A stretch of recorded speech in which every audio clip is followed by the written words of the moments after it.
화 있을진저 이 사람들이여 라고 이제 11절을 시작하죠. 여기 화 있을진저 이 사람들이여 라는 제목으로 오늘 말씀을 드리겠습니다. 8절에서 이단들이 어떤 죄를 짓는가 라고 할 때 그들의 특성이 뭔가 라고 설명하면서 육체를 더럽히고 권위를 업신여기고 그 다음에 영광을 비방하는도다 라는 말씀을 드렸습니다. 9절, 10절은 바로 그들이 천사들도 하지 않는 그런 영광을 자기들이 비방하고 살아가는 존재, 그래서 자신들이 그렇게 높은 존재인 것처럼 자신을 나타내는 사람들의 특징이죠.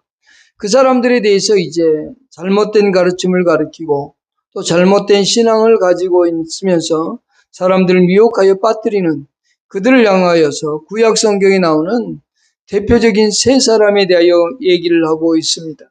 앞에서는 5절 이하에서는 세 부류의 공동체라면 이제 여기는 세 사람의 개인적인 삶을 통한 그들의 모습을 비추고자 하는 모습입니다. 그래서 유다는 그 이단들의 모습이 어떤 삶인가, 그들이 추구하고 있는 삶의 방법이 무엇인가에 대하여 성경에 나오는, 특히 구약 성경에 나오는 그 세 사람의 삶의 이야기를 하고 있습니다. 이 유다는 당시에 사람들이 많이 알고 있고 유명했던 9절과 10절은 모세의 승천기라고 하는 외경의 책을 인용한 거고요.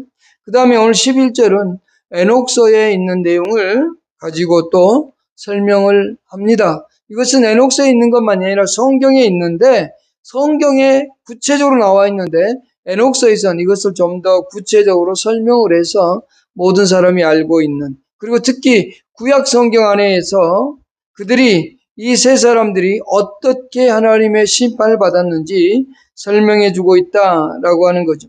11절에 보면 이 사람들이여 가인의 길에 행하였으며 삭슬을 위하여 발람의 어그러진 길로 몰려갔으며 고라의 폐역을 따라 멸망을 받았도다 라고 되어 있는데요. 여기 이 유다는 연대기적 순서를 따라 기록하지 않았습니다. 제일 먼저 나오는 사람이 창세기 4장의 가인이고요. 그 다음에 고라가 먼저 나옵니다.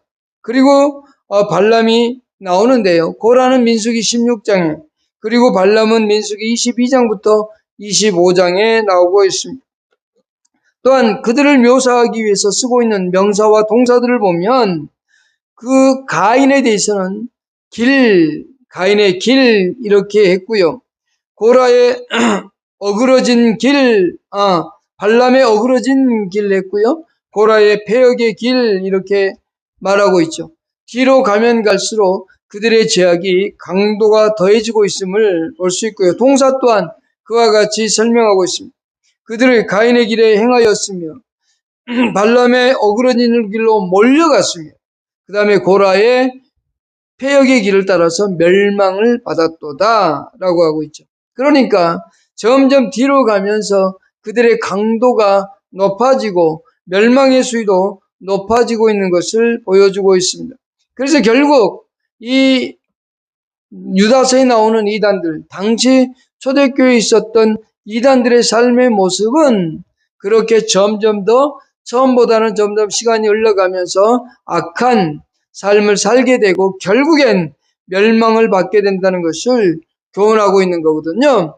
그렇다고 한다면 이들이 살아가는 삶의 모습을 살펴봄으로 인해서 우리들은, 참된 그리스도인 우리는 그렇게 살면 안 된다라고 하는 거죠. 먼저 첫 번째 나오는 사람이 가인의 길에 행하였으며 라고 하면서 가인을 예표로 들고 있습니다.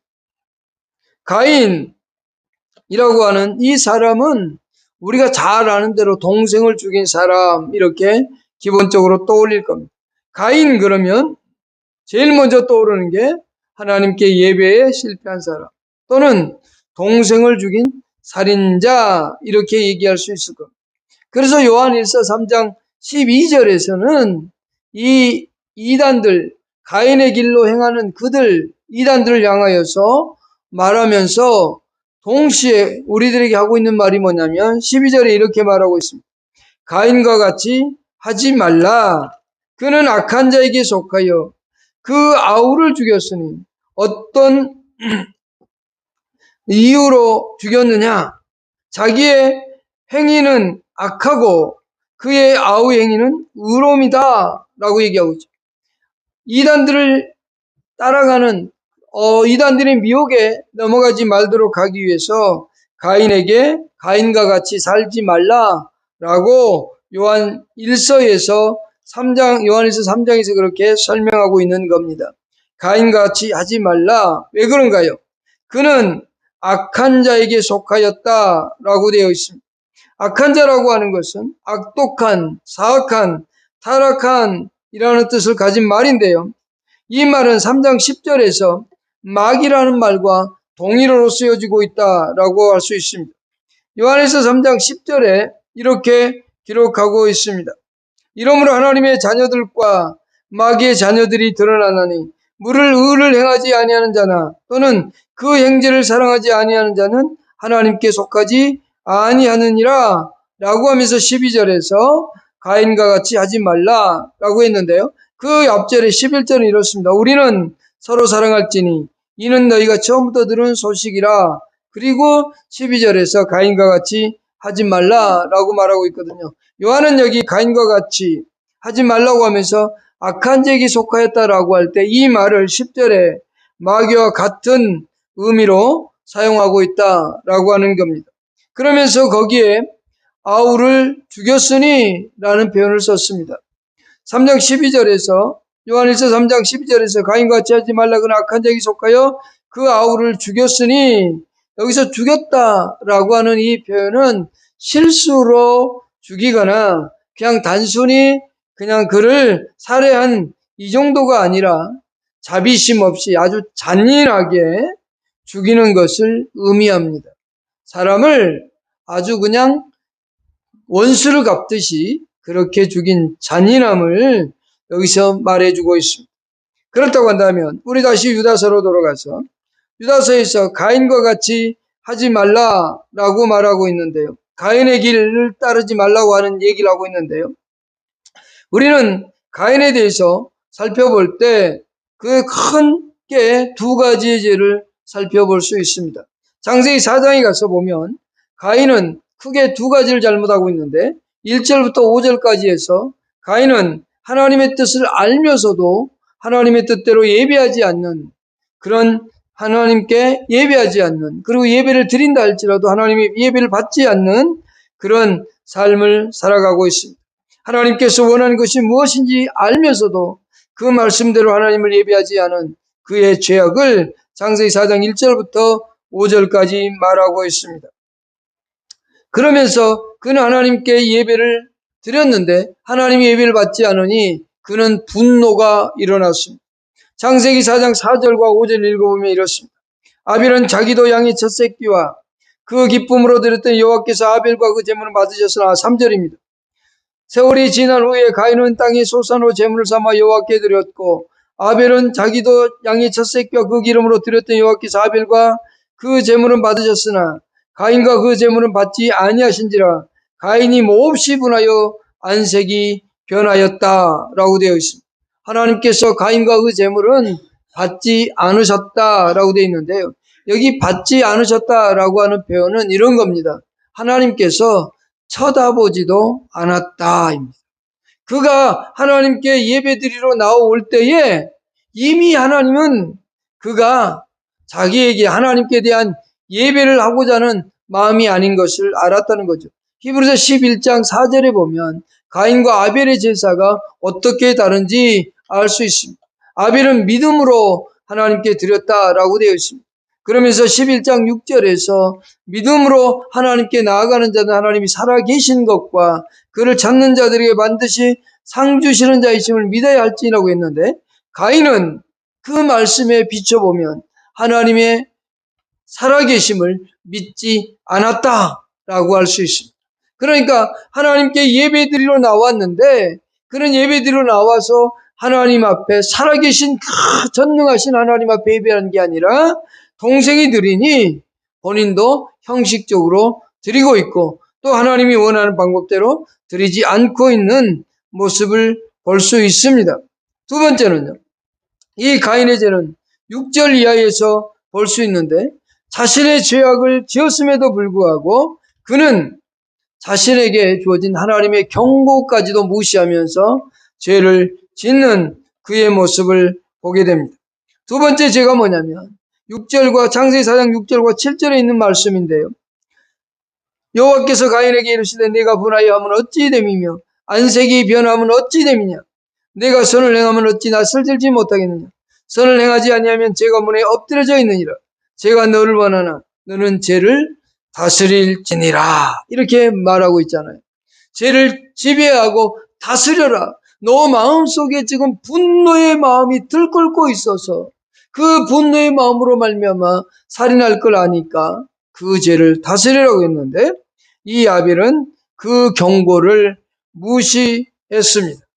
그는 결국 동생을 들러 불러내어 살인하는 모습을 그대로 보여줍니다. 8절에 가인이 그 아우 아벨을 말하고 그들이 들에 있을 때 가인이 그 아우의 아벨을 쳐 죽였다라고 되어 있습니다. 여기에서 이 자기에게 주어진 그 분노, 자신이 죄악을 졌음에도 불구하고 그렇게 자신의 회개할 줄 모르는, 자신의 삶에 대하여 되돌아보지 못하는 삶의 모습을 보여주고 있다라고 하는 거죠.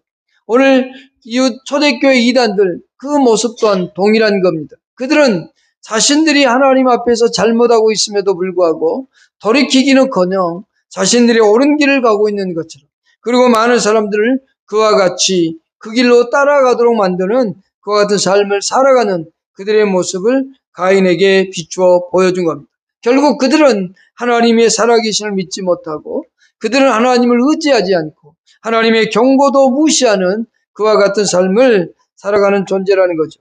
오늘날 우리에게 적용해 본다면 어떨까요? 우리는 가인의 길을 살아가고 있지 않는가요? 우리는 수없이 많은 설교를 듣기도 하고 또 수없이 많은 성경을 읽으면서 하나님이 원하시는 바가 무엇인지 압니다. 또 하나님께서 원하는 바가 이것입니다라고 가르쳐줘도 그렇게 살기려고 하지 않습니다. 하나님께서 항상 기뻐하라, 쉬지 말고 기도하라, 범사에 감사하라, 이는 그리스도 예수 안에서 너에게 향하신 하나님의 뜻이다 라고 말씀하고 있죠. 또한 하나님의 뜻은 이것이니 너희의 거룩함이다 라고 말을 해도 거룩함을 따라 살려고 하지 않죠. 우리는 이 가인의 길에서 돌아서야 된다는 사실을 잊어서는 안 됩니다. 하나님의 경고를 무시해서도 안 되고요. 하나님께 예배하러 나올 때도 살아계신 하나님, 전능자이신 하나님 앞에 나와 예배하는 사람이 되어야 된다는 사실이죠. 우리는 가인처럼 형식적이고 외식적인 신앙이 아니라 진실된 마음과 믿음으로 전능자이시고 살아계신 하나님 앞에 나와 예배하고 그리고 동생을 사랑하는, 형제를 사랑하는 사랑의 모습이 우리 속에 있어야 되는데 이 이단들은 그러한 삶의 모습이 없다라는 겁니다. 예배를 드려도 형식적이고 경건의 모습을 갖추는 것이 아니라 경건하게 살고자 하는 것이 아니라 경건의 모습을 보여주면서 자기 이득을 추구하고 살아가는 사람들의 삶의 모습이 바로 그와 같은 거다라고 하는 거죠. 두 번째 사람은 누구냐면 발람의 어그러진 길로 몰려갔으며 라고 되어 있습니다.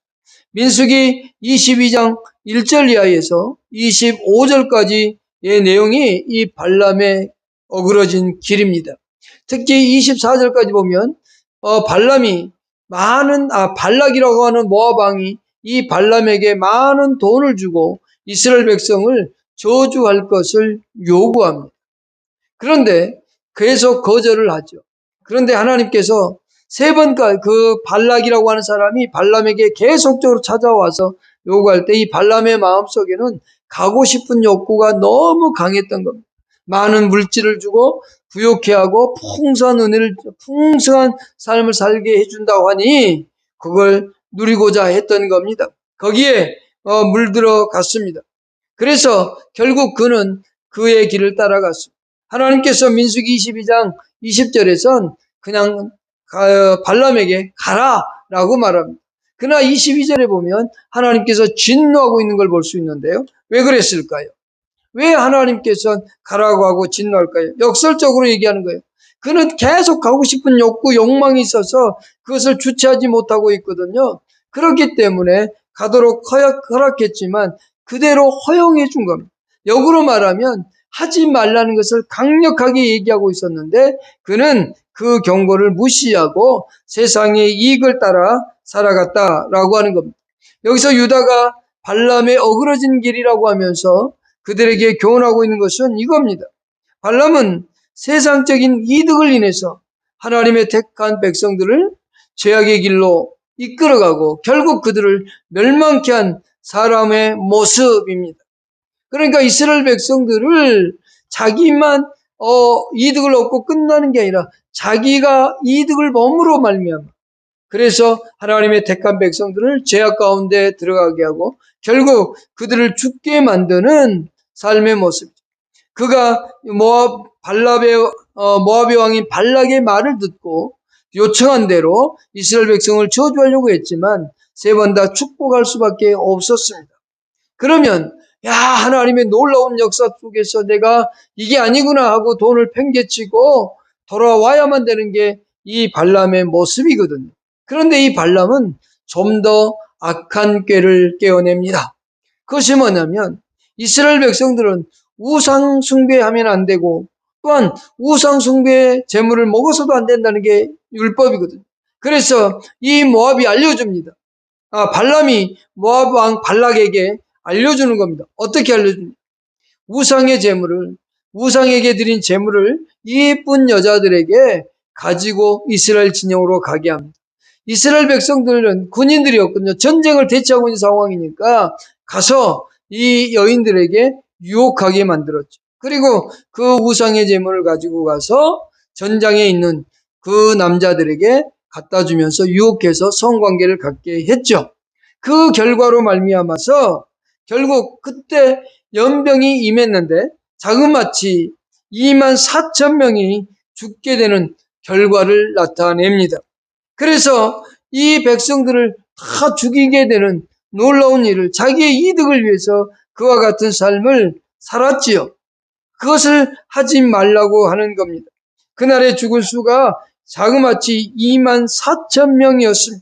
민수기 25장 9절에 그렇게 나와 있습니다.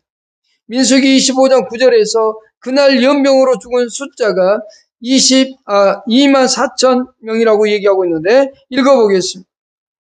그 연병으로 죽은 자가 24,000명이었더라.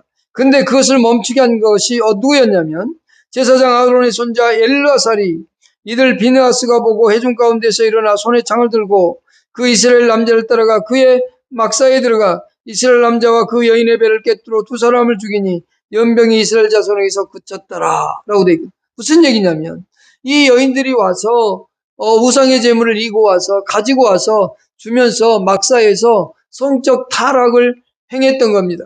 성적인 범죄를 저지르니 그때에 엘리아살의 아들 비냐스가 보고 들어가서 창으로 그 남자와 여자를 땅에다가 그대로 박았다는 얘기입니다. 그때 이 모든 재앙이 끝났다라고 하는 겁니다. 그러므로 그때 죽은 숫자가 자그마치 24,000명이라는 얘기입니다. 그래서 이것을 초대교회 때도 이와 같은 일들이 비일비재했습니다. 초대교회 때 수많은 거짓 선생들이 가짜 이단들이 이 발람처럼 돈을 위해서 사람들을 꼬드겨 그들을 죄악 가운데 빠지게 했죠. 요한계시록 2장 14절에서 그렇게 말하고 있습니다. 내가 두어 가지 책망할 것이 있나니 거기 내게 발람의 교훈을 지키는 자들이 있도다. 발람이 발락을 가르쳐 이스라엘 자손 앞에 걸림돌을 놓아 우상의 제물을 먹게 하였고 또 행음하게 하였느니라 라고 얘기하고 있습니다. 그 말은 하지 말라는 거죠. 얼마나 하나님께서 진노하고 있는지 싫어하는 것인지를 분명하게 그렇게 가르쳐주고 있습니다. 버가모 교회에게 말씀하고 있는 내용인데요. 바로 그와 같이 자기의 이득을 위해서 그렇게 살지 말라고 얘기해주고 있습니다. 발람은 분명히 하나님의 뜻이 무엇인지 알았습니다. 가지 말라고 얘기했습니다. 오히려 나귀가 발람에게까지 동물이 자기의 말로 발람에게 그렇게 경고했음에도 불구하고 그는 따라갔고 결국은 그는 자기의 이득을 위해서 행했던 겁니다. 오늘날도 마찬가지입니다. 자기의 이득, 자기의 이익을 위해서, 돈을 위해서 직업적으로 말씀을 전하거나 또는 경건을 이익의 수단으로 삼는다면 바로 발람의 길을 따라가는 사람들이라고 할 수 있습니다. 그들은 거짓 선지자의 전형적인 겁니다. 한국에도 어느 유명한 목사가 있습니다. 이름만 대면 아는데요. 그 사람이 가끔 집회 때마다 하는 말이 있습니다. 한국에서 나만큼 돈 잘 버는 목사 있으면 나와보라고 해 라고 하는 분이 있죠. 그것은 발람의 전형적인 삶의 모습입니다.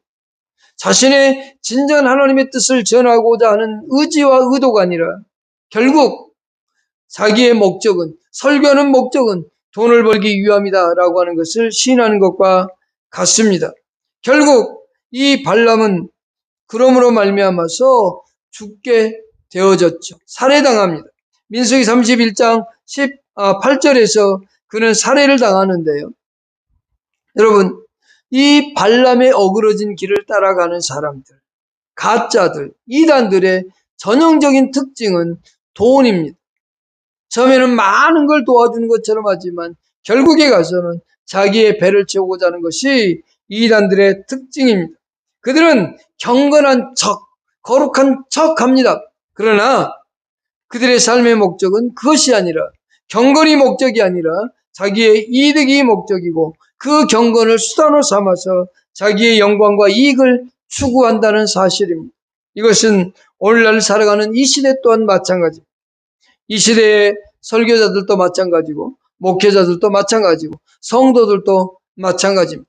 하나님의 이름을 팔아서 이득을 보거나 또한 예수 그리스도의 이름을 팔아서 이득을 보고자 하는 삶의 모습이 있다면 이것은 발람의 어그러진 길과 똑같다라고 하는 겁니다. 우리의 삶의 목적은 거룩한 삶입니다. 하나님의 뜻은 이것이니 너희의 거룩함이다라고 데살로니가서 4장 3절에서 말하고 있고요. 그 거룩한 삶을 살기 위하여 우리에게 필요한 것이 디모데서 4장 5절에서 말씀과 기도로 거룩하여진다라고 얘기하고 있습니다. 우리는 경건의 목적을 가지고 하나님을 경외하며 섬김이 목적이야지 우리의 신앙생활의 목적이 자신의 이익을 위한, 자신의 돈을 벌기 위한 목적이 되어서는 안 됩니다. 세 번째, 고라의 폐역의 길입니다. 유다서에서 이제 폐역의 길을 얘기하면서 멸망을 받았다라고 얘기합니다. 이것은 민수기 16장에 나오는 내용입니다. 16장 1절과 2절에 이렇게 되어 있습니다. 레이의 증손 보아스의 손자 이스라엘의 아들 보라와 루벤 자손 엘리압의 아들 다단과 아비람과 벨렛의 아들 요니 당을 짓고 라고 되어 있고 2절에 이스라엘 자손 총회에서 택감을 받은 자 곧 회중 가운데에서 이름 있는 지휘관 250명과 함께 일어나서 모세를 거스리느니라 라고 되어 있습니다. 모세를 대적하는 걸 볼 수 있습니다. 이 고라는 당을 만들었습니다. 아니 왜 모세와 아론만이 우리의 지도자냐라고 하는 거죠. 우리도 동등하게 이 백성을 지도할 지도자의 자격이 충분하다. 그러니 모세와 아론만이 아니라 우리도 지도하자라고 하는 거예요. 당파를 만들어서 분열을 일으켰죠. 그러나 그 결과 어떻게 됩니까? 결국은 그들은 다 죽게 됩니다. 그들은 땅이 갈라져서 죽게 되고 또 250명은 불타 죽게 되어지는 걸 볼 수 있습니다. 고라, 다단, 아비람, 오는 땅이 갈라져서 그 가족이 죽임을 당하고 그와 함께 따랐던 지휘관들은 250명은 하나님의 불을 받아서 죽게 됐다고 민수기 16장 35절에서 얘기하고 있고 땅이 갈라져 죽었다는 것은 16장 31절로 33절에서 얘기하고 있습니다. 결국 그들은 어떻게 됐어요? 죽었다, 멸망당했다라고 하는 거죠. 하나님의 말씀을 몰랐던 게 아닙니다. 하나님의 뜻이 무엇인지 그들도 알았습니다. 하나님의 말씀에 불순종하고 폐역의 길을 걸어갔다라고 하는 겁니다. 그러면서 그들은 하나님의 뜻이 무엇인지도 알면서도 결국 자신들이 높아지고자 하고 그 모세 아래에서 이루어진 여호와의 총회의 질서를 깨뜨리고 무너뜨린 그들의 삶의 모습인 겁니다. 여기 멸망을 받았도다라고 하는 표현은 장차 멸망을 받을 것이다가 아닙니다. 이미 부정과거형을 써서 이미 이루어졌다라고 하는 겁니다. 멸망을 받았다라고 하는 부정과거형을 사용함으로 인해서 그들의 운명이 이미 하나님의 심판을 받았다, 결정되어졌다라고 하는 겁니다. 여러분, 교회에 당을 짓고 분열을 일으키는 삶의 모습은 결코 옳지 못합니다. 이런 일을 겪었음에도 불구하고 이 이스라엘 백성들은 이후에 20장에 가면 무리바의 사건이 나옵니다. 물이 없다고 계속 원망하고 대적합니다. 그러면서 모세를 대적합니다. 근데 하나님은 뭐라고 얘기하냐면 이스라엘 자손이 여호와와 다투었으므로 라고 되어 있습니다. 그래서 그의 이름을 무리바 물이라고 명령했던 겁니다. 이스라엘 백성들이 모세와 아론에게 나와서 대항했지만 결국 그것이 누구에게 대항한 거냐? 하나님께 대항했다라고 얘기하고 있는 겁니다. 하나님이 지명하여 세우신 지도자인 모세와 아론을 대적한 자들은 결국 하나님의 권위를 업신여기고 하나님과 다툰 것이다 라고 얘기하고 있는 것. 오늘날 교회도 마찬가지. 하나님의 부르심을 받은 설교자는 자신의 책무를 다하고 거기에 또한 따르는 회중은 그 권위를 따르고 그러면서 질서를 따라 살아가는, 그리고 교회에 세우신 그 직분자들에게 순종할 줄 아는, 그리고 그 질서를 유지하며 살아가는 것, 이것이 고라의 폐역을 따르지 않는 것. 우리는 교회 안에서 서로 남을 나보다 낮게 여기며 높이며 살아야 되는 거지, 내가 남들보다 높아지고 내가 남들보다 더 잘난 사람으로의 삶은 아닙니다. 예수 그리스도는 겸손함의 모습을 우리에게 다 보여주셨습니다. 자신의 생명을 주시기까지 우리를 사랑하셨고 자신의 모든 것을 내려놓고 이 땅에 오셔서 우리에게 하나님의 사랑을 보여주셨습니다. 오늘 우리는 교회 안에서 과연 어떤 모습으로 신앙생활을 하고 있는지, 우리는 과연 남보다 높아지려고 하고 있지 않는가라는 것을 살펴보아야 됩니다. 빌립보서 2장에서 이렇게 말하고 있습니다. 그러므로 그리스도 안에 무슨 권면이나 사랑의 위로나 성령의 무슨 교제나 긍휼이나 자비가 있거든 마음을 같이하여 같은 사랑을 가지고 뜻을 합하여 한 마음을 품어 아무 일이든지 다툼이나 허용을 하지 말고 오직 겸손한 마음으로 각각 자기보다 남을 낮게 여기고 각각 자기 일을 돌볼 뿐더러 또한 각각 다른 사람들의 일을 돌보아 나의 기쁨을 충만하게 하라. 너희 안에 이 마음을 품으라. 곧 그리스도 예수의 마음입니다. 그는 근본 하나님의 번째신 하나님과 동등됨을 취할 것으로 여기지 아니하시고 오히려 자기를 비워 종의 형체를 가지사 사람들과 같이 되셨고 사람의 모양으로 나타나서 자기를 낮추시고 죽기까지 복종하셨으니 곧 십자가에 죽으심이라. 이러므로 하나님이 그를 지극히 높여 모든 이름 위에 뛰어난 이름을 주사라고 되어 있습니다. 여러분, 고라는 자기 스스로 높아지려고 했습니다. 그러나 우리는 남을 나보다 낮게 여기며 좀 더 낮은 자로 나아가 겸손히 사랑하고 섬기는 저와 여러분 될 수 있기를 축복합니다. 언제나 예수 그리스도 안에서 하나님을 경외하며 섬기는 삶의 모습이 여러분 가운데 있기를 소망합니다. 기도하겠습니다. 하나님,